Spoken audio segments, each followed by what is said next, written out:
Hey everyone, welcome back to another exciting episode of Attacker Productions. Today I'm being joined once again by Nick and Cody. Howdy. I'm so tired of seeing Gogeta decks everywhere.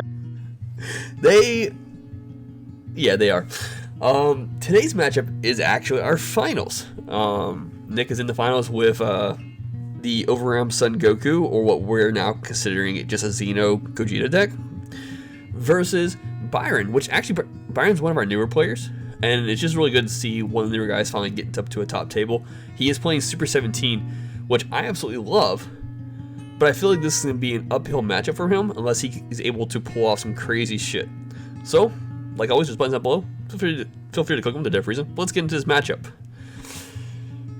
Nick, before we go any further, your experience with Super 17. I know I've played it a couple times, but I don't know if we played each other when I played it. I know you like the Unison, though. The Unison is pretty nice. But we played once, if I'm not mistaken. Other than that, that's pretty much it. I had to do a lot of reading of his cards just to double check everything. Because I knew the deck liked to absorb, but that's pretty much all I knew it did.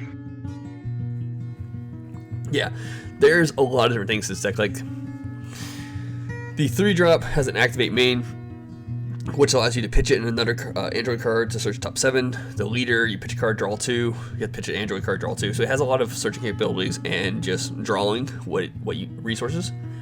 And the cards you're discarding are the cards you're typically using for your Union Fusions, and which also, from the 1 to the 3 chain, it will pull the 3 from the drop. So that's use the 3 ability to put into the drop. You just immediately put it back on top of the board.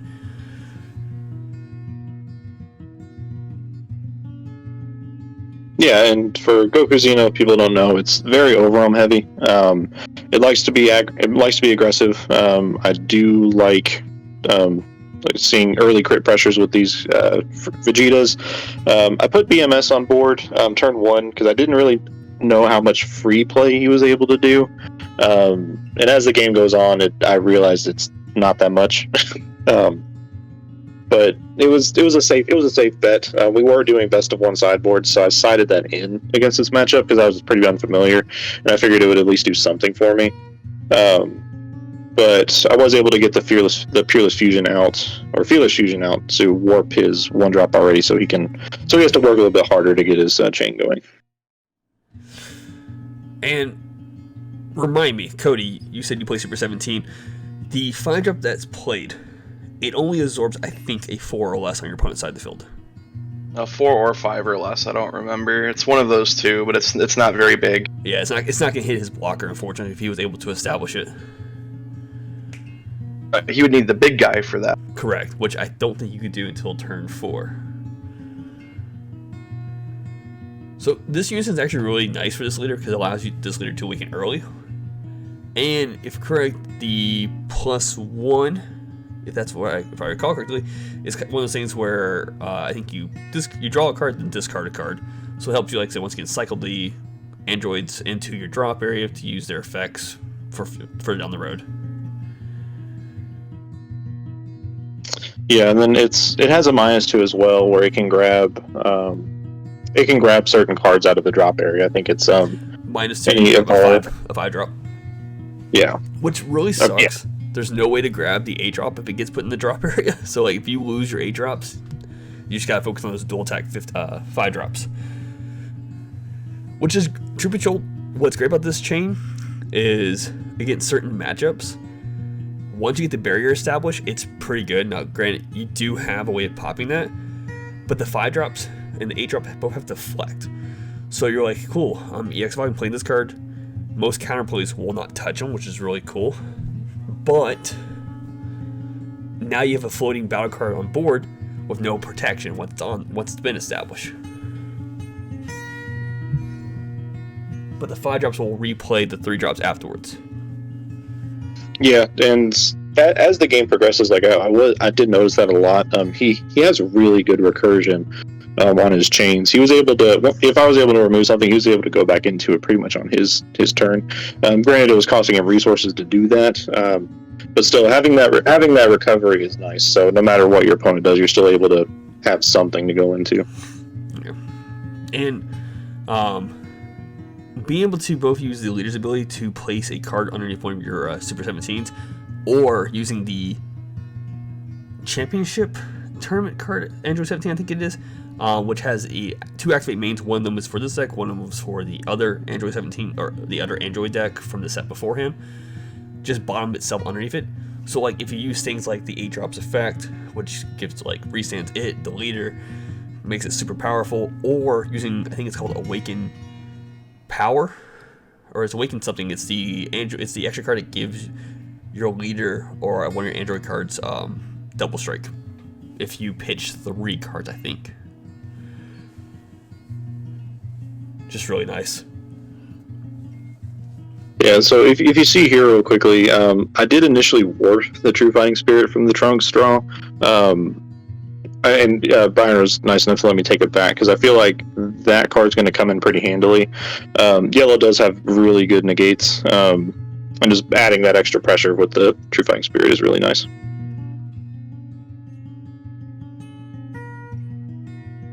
And so here, I'm pretty sure I pressured the Unison. Like I said, I'm not 100% familiar with the list, so I'm not sure how detrimental the Unison is. But I figured it would be the safest bet just to clear that, just so if he wants to go in, just if he wants to work more for it, he can. I'm actually slightly confused if he didn't realize that card in his hand, because he could have actually tapped down your Trunks with his Vegeta. Now, granted, he would have to, I think, warp a card because of True Fighting Spirit, or no, you established Trunks first. Yeah, he could have tapped down your Trunks and then had a blocker on board. But I'm wondering if he just didn't see that right away. And he's not able to join us today to kind of talk about his experience against you, especially in a deck that goes so wide. Yeah, as you and it technically only cost me 2 energy to get the board this big. Just overwhelming for free, just super nice. And since I have the leader effects and everything, it's super easy to recur.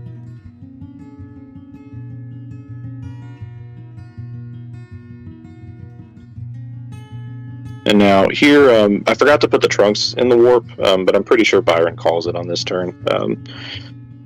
But it's easy to forget sending cards to the warp with the overwhelm, especially since you're doing it multiple times a turn. But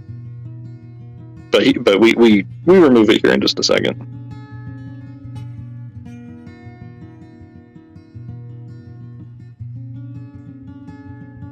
Now here he's going back into his chain. I'm pretty sure this is the turn he goes into at least one of the dual attackers.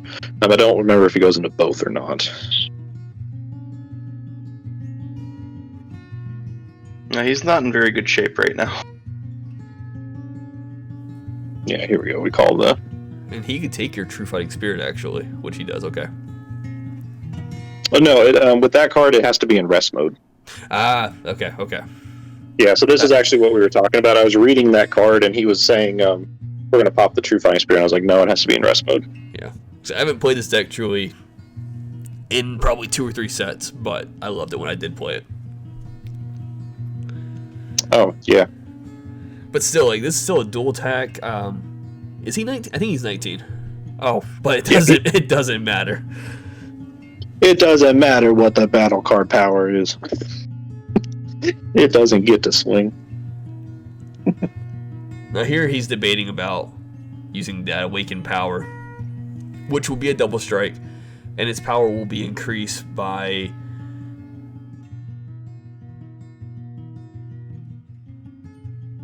I think it's 2,000 for every card underneath cards. It is, but you have...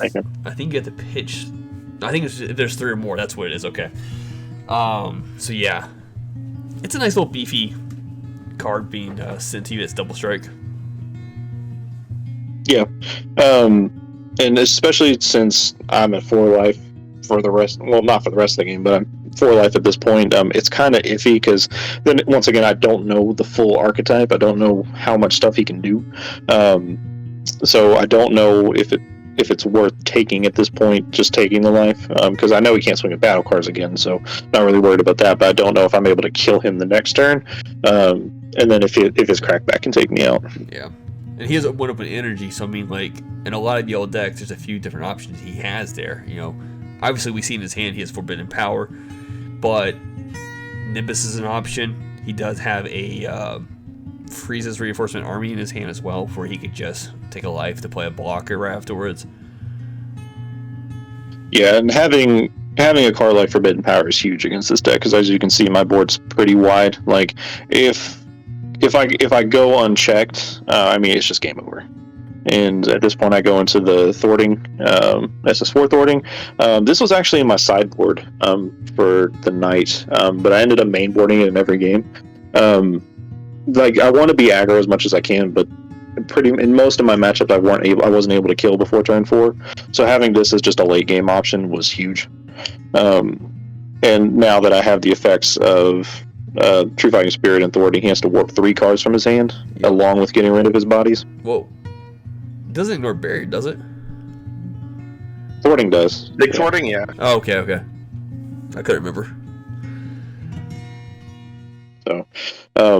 So essentially with that card, and combined with the Fearless Fusion earlier in the game, like, I could hit anything.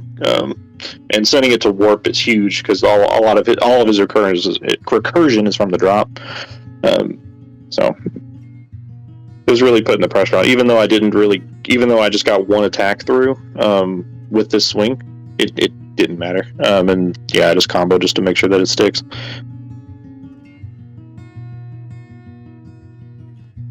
And then at this point, I think I try to go for the kill, because with the pan, I mean, it's kind of hard to stop a 40k beat stick.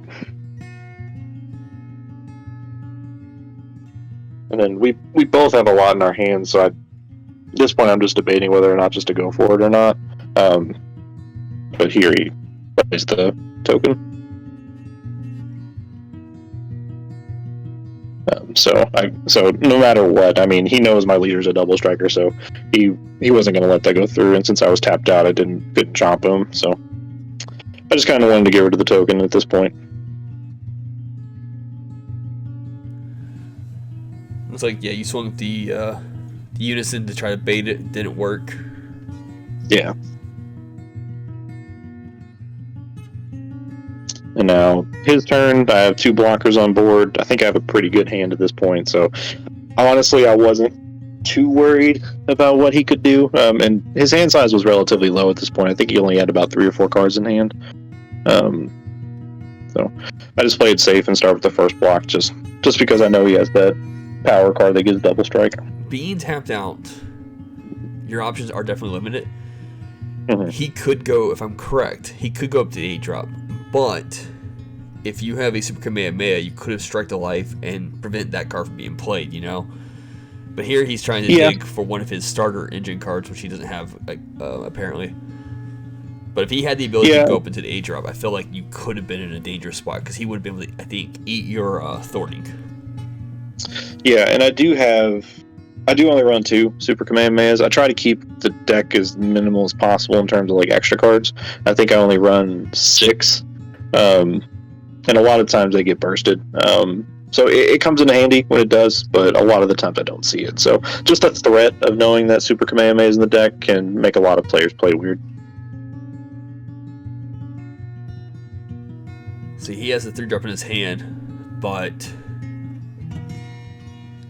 I think to go from start to finish on the chain, you need exactly 4 energy, because it's 1 to play, 1 to evolve for the 5 drop, and I think it's 2 to evolve into the 8 drop if you have 4 energy. I think it's been a while. Yeah, that's correct.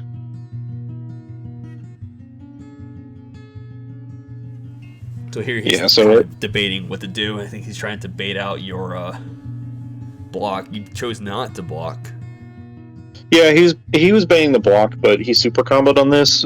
He was searching. I don't know what for, because he doesn't combo any higher than this. He just lets it go. He just lets it bounce. But he was definitely searching for something. And like I said, his hand size is relatively low, so he was looking for something to do.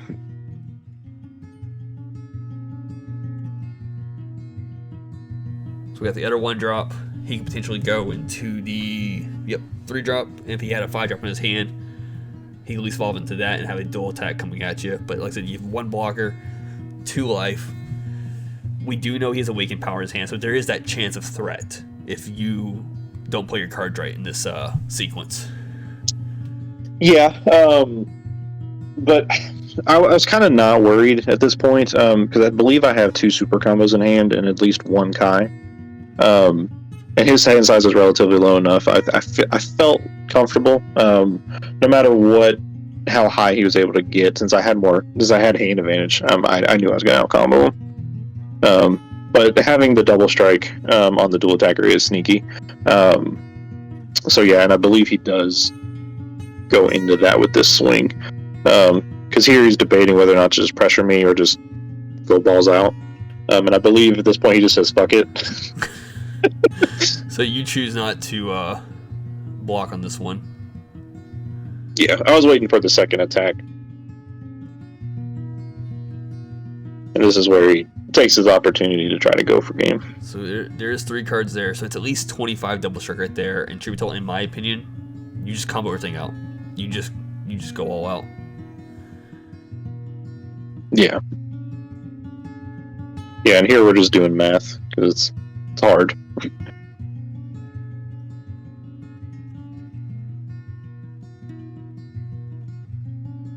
And then, if I'm not mistaken, yeah, he combos. He drops. He just drops his other 2 cards. Like, if you got out of this game. Yeah. I don't think it was intentional. I don't think he meant to put those face up. But yeah, having 2 super combos allow you to get out of that for sure. Your permanent's only during your turn, though, right? Yeah, it's only during my turn. Yeah, he's sitting at. I think he's sitting at. From my math's right, 40. Yeah, there we go.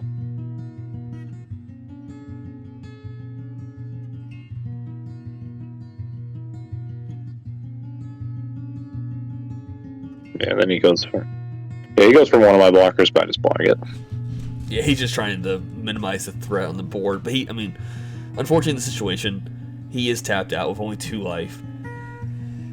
Not knowing what's in his hand in your point of view, maybe he has another freezes a reinforcement army, but that's only going to stop 1 attack. 2 attacks technically before you're going for game. Yeah, there it is. So, with that being said, thank you all for tuning in. Keep in mind, there's buttons down below and on the screen. While, Nick, you want to do it again? Yeah, we'll get redemption. Byron played great. We had a nice turnout. The deck was super fun. Black is really good. Gogeta package is really good. Can't wait to see what other people play and see what else tops. So, read your cards, know your plays, let us make the mistakes so you don't have to, and fluff out.